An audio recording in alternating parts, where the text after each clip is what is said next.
क्या इमरान खान पेशावर से इस्लामाबाद पहुंच सकेंगे या राना सनाउल्लाह की इमरान खान को गिरफ्तार करने की आखिरी ख्वाहिश पूरी होगी?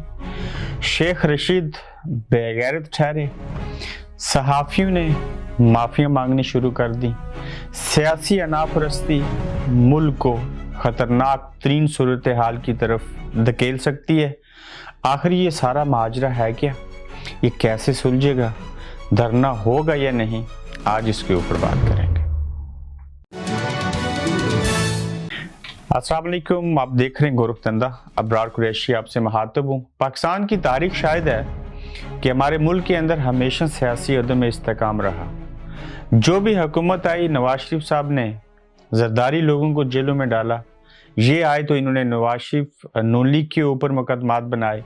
तीसरी पार्टी आई पाकिस्तान तहरीक इंसाफ, तो उन्होंने भी अपने 4 साल दौर में करप्शन को वजह बना के केसेस बनाए। अब फिर से एक नई हुकूमत आई आइनी तौर के ऊपर बरसर इक़्तिदार, तो उसने भी सियासी इंतकाम लेना शुरू किया। ये वो सियासी अदम इस्तेकाम है, ये वो सियासी इंतकाम है जिसकी वजह से तीसरी कुव्वत को इक़्तिदार में आने का हमेशा से मौका मिला।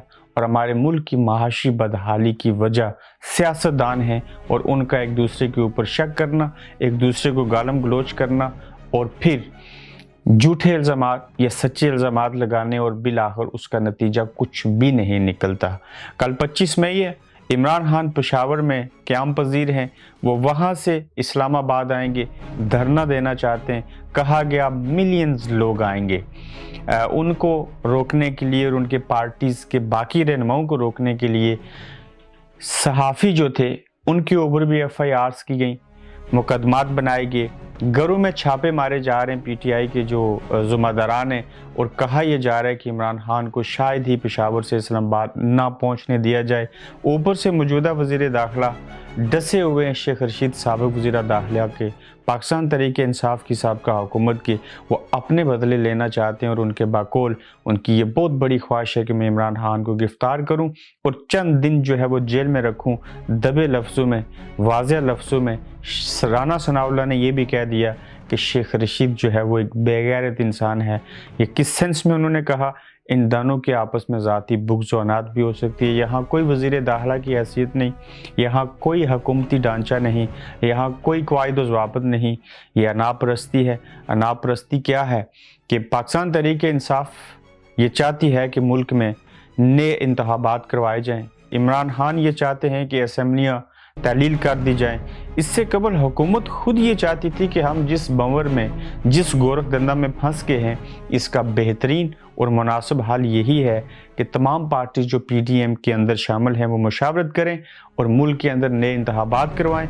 नए इंतखाबात के बाद जो भी वाज़ेह अक्सरियत से या अक्सरियत लेके हुकूमत में आएगा वो सारे गुनाह अपने सर ले, वो अच्छे काम करने की कोशिश करे। मगर जब इमरान खान ने ये बात कहना शुरू की तो इसको अना का मसला बना लिया गया।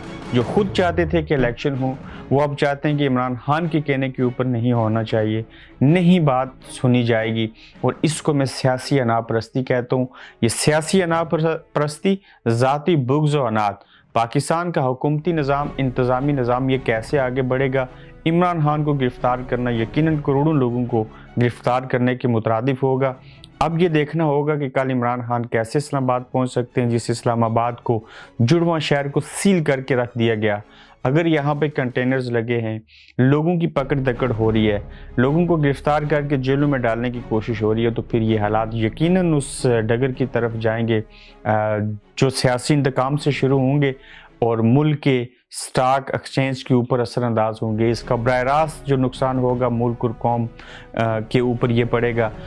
फिर जो बात करनी थी कि मुल्क के अंदर नए इंतखाबात होने चाहिए, असम्बलियाँ तहलील होनी चाहिए, तो ये एक ना एक दिन फिर भी ये चीज़ें होनी हैं और ये करवाना ही पड़ेगा। तो फिर मसला क्या है? आज सहाफ़ी जो हैं, मोहित पीरज़ादा की बात कर लूँ, उन्होंने बबांगे दोल बड़ी खुशअस्लीबी से इस बात का इतराफ़ किया, इस जुर्म का इतराफ़ किया, एक बहुत बड़ा जुर्म कि बतौर सहाफ़ी होते हुए वो किसी और के अलाकार बने रहे। वो इस्टेब्लिशमेंट के कहने के ऊपर विपक्षी का निशान बनाते थे, बात करते थे, सब कुछ होता था। और अब उन्हें जाके समझ आई बुढ़ापे की उम्र में, जब सब कुछ लुट गया کہ ہمیں حکومتوں کے ساتھ کھڑا ہونا چاہیے تھا, ہمیں جمہوریت کے ساتھ کھڑا ہونا چاہیے تھا. آج بھی پاکستان کے اندر بے شمار صحافی ایسے ہیں, بڑے نامی گرامی ان کے نام ہیں, جو کسی پارٹی کے اہلکار بن گئے, جو تقسیم ہو گئے, میڈیا کو تقسیم کر کے ان سے اپنے اپنے مفادات کے مطابق کام لیا جاتا رہا. مگر ایک بات اس بار درست اور بہتر ثابت ہوئی کہ لوگوں کو سمجھ آ گئی ڈیموکریسی کیا ہے, اچھا کیا ہے, برا کیا ہے, کس کا اہلکار نہیں بننا چاہیے تھا یا کس کو بننا چاہیے تھا. اس کا کریڈٹ میں کس کو دوں, میں نام نہیں لینا چاہ رہا, لیکن جب طاقت تقسیم ہوتی ہے تو باقیوں کو بولنے کا موقع ملتا ہے, چاہے وہ صحافی ہوں چاہے وہ سیاستدان ہوں. اس طرح سے پکڑ دکڑ نہیں ہونی چاہیے. عمران خان کو دھرنے یہ سارے معاملات نہیں کرنے چاہیے. اس سے ملک کا جو معاشی نظام ہے, جو حالات ہیں وہ مفلوج ہو کے رہ جائیں گے. مگر اس کا دوسرا حل حکومت وقت کے پاس ہے کہ وہ اس کا مناسب حل نکالیں, کوئی کمیٹی بنے, کوئی فیصلہ کرے, کوئی ذمہ داری لے لے کہ ہم الیکشن کروا دیں گے.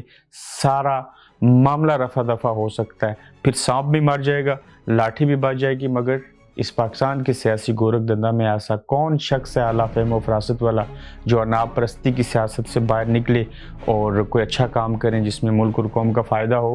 دیکھنا یہ ہوگا کہ عمران خان پشاور سے اسلام آباد دھرنے کے لیے پہنچ پائیں گے کہ نہیں.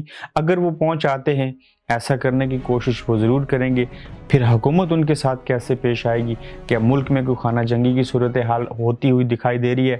جیسے کیسے بھی حالات ہیں, فکر مندی کے حالات ہیں, ملک کے اندر نظام خراب ہوگا, حالات خراب ہوں گے, ملک کے معاشی حالات خراب ہوں گے, تو اس کا اثر عوام کے اوپر پڑے گا.